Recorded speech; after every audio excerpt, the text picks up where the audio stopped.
Parliament ఎన్నికల ప్రచార పర్వంలో నారాయణపేట జిల్లా ముక్తల్లో మహబూబ్ నగర్ పార్లమెంట్ బీజేపీ అభ్యర్థి డీకే అరుణ మెగా రోడ్ షో నిర్వహించారు. ఈ సందర్భంగా పార్లమెంట్ బీజేపీ అభ్యర్థి డీకే అరుణకు ప్రజలు ఘనంగా స్వాగతం పలికారు. అనంతరం స్థానిక గాంధీ చౌక్ నుండి అంబేద్కర్ చౌరస్తా వరకు వివిధ గ్రామాల నుంచి తరలి వచ్చిన బీజేపీ కార్యకర్తలతో కలిసి డీకే అరుణ కోలాహలంగా రోడ్ షో నిర్వహించారు.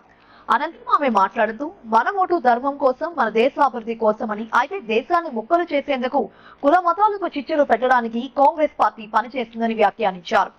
500 సంవత్సరాల గుడిసెల్లో ఉన్న రాముడికి ప్రాణ ప్రతిష్ఠ చేసి భవ్య మందిరం కట్టిన ఘనత నరేంద్ర మోడీదని ఆమె కొనియాడారు. కాగా ఇప్పటికీ కనీస హామీలు నెరవేర్చని కాంగ్రెస్ పార్టీ తనపై దుష్ప్రచారం చేస్తుందని ఆమె మండిపడ్డారు. వచ్చే ఎన్నికల్లో బీజేపీకి ఓటు వేసి గెలిపించాలంటూ ప్రజలను కోరారు అరుణ. జాతీయ ఉపాధ్యక్షులు ఉండే అవసరం లేదు, రోడ్ షోలో పాల్గొనాలి.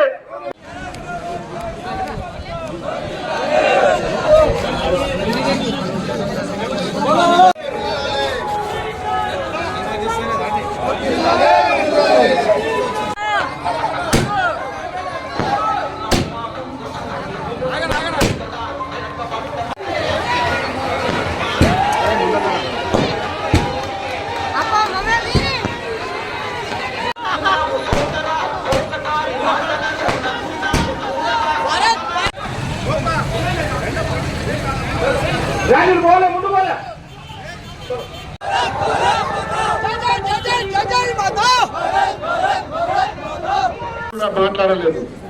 అదేవిధంగా మిగతా పార్టీల నాయకుల గురించి కూడా వ్యక్తిగతంగా మాట్లాడలేదు.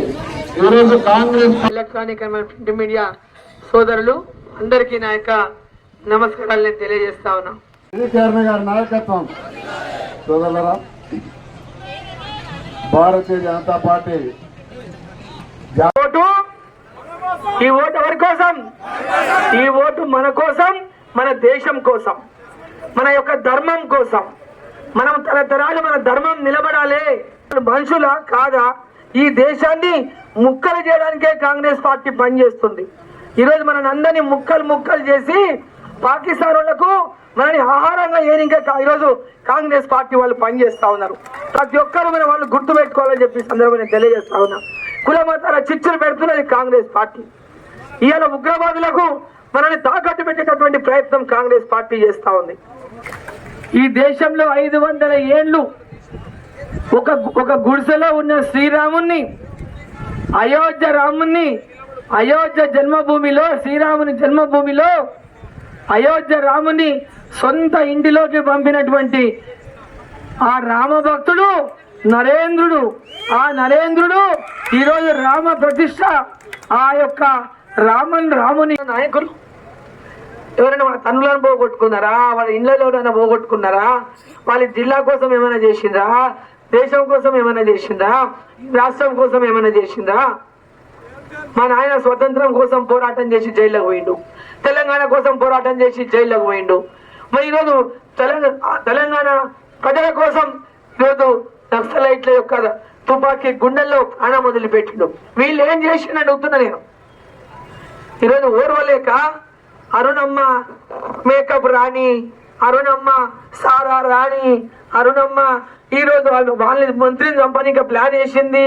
అరుణమ్మ ఇంకా ఏమేమో నోటికి వచ్చినట్లల్లా సోషల్ మీడియాలో పెట్టించి ప్రతి ఒక్కరికి పంపించడం మొదలు పెట్టారు. అరే సన్యాసులారా, ఒక ఆడపిల్లని ఎదుర్కోలేరు మీరు ఇంతమంది కలిసి? అరుణమ్మ ఇట్లా, అరుణమ్మ నాయన ఇట్లా, అరుణమ్మ తమ్ముడు ఇట్లా, అరుణమ్మ అక్కడ ఇట్ట చేసింది, ఇక్కడ ఇట్ట చేసింది. ఒరే సన్యాసులారా, అరుణమ్మ కింద పేరుందని కదరా మీ కడుపులో మంట? ఎందుకురా మీ కింద మంట కడుపులా? ఈ జిల్లాల ఈ ప్రాంతం ఆడబిడ్డగా, ఈ ప్రాంతంలో పుట్టి పెరిగి పెద్దగై పెళ్లి చేసుకొని పక్కన ఉన్న గద్వాలకు పోయినా ఈరోజు జిల్లా అంతా పనిచేసిందిరా అరుణమ్మ. ఒక ఆడపిల్ల అయినా కూడా జిల్లా మొత్తం పనిచేసింది. 14 నియోజకవర్గాలు. ఇవాళ జిల్లా అంటే 2-3 నియోజకవర్గాలు. ఆ రోజు ఉమ్మడి జిల్లాలో కలిస్తే ఎట్లా వరులుతాయో అట్లా వరులుతున్నారు.